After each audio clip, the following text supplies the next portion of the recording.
রাসূলুল্লাহ সাল্লাল্লাহু আলাইহি ওয়াসাল্লাম বলেছেন, মুমিন ব্যক্তির উপমা শস্যগাছের মতো। বাতাস তাকে দুলিয়ে দেয়, কিন্তু সে আবার সোজা হয়ে দাঁড়ায়। মুমিন ব্যক্তি বিপদাপদে পড়ে, আর আল্লাহ বিপদ থেকে তাদের উদ্ধার করেন। প্রক্ষান্তরে কাফের ব্যক্তির উপমা একটি সুঠাম পামগাছের মতো, যাকে যতক্ষণ না কেটে ফেলা হয় ততক্ষণ পর্যন্ত দাঁড়িয়েই থাকে, নড়াচড়া করে না, যতক্ষণ না পর্যন্ত তাকে গোড়া থেকে উপরে ফেলা হয়। শস্যগাছ যেমন বাতাসে নড়ে কিন্তু ভেঙে পড়ে না, তেমনি মুমিনও জীবনের নানা বিপদে আসে, কিন্তু সে ধৈর্য ধারণ করে। মুমিন ব্যক্তি কখনো দুঃখে কখনো সুখে থাকে। প্রতিটি পরিস্থিতিতে সে আল্লাহর উপর ভরসা রাখে। তার মন নম্র, হৃদয়ে নরম, অহংকার শূন্য হয়।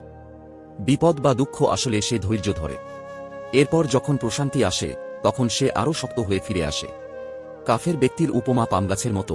পামগাছ বাইরে থেকে খুব শক্ত মনে হয়, কিন্তু তার মধ্যে নমনীয়তা নেই। কাফের ব্যক্তি অহংকারী, কঠোর মনের, বিপদের সময় সে ভেঙে পড়ে বা ধ্বংস হয়ে যায়, কারণ তার কোনো আত্মিক শক্তি বা ধৈর্য থাকে না।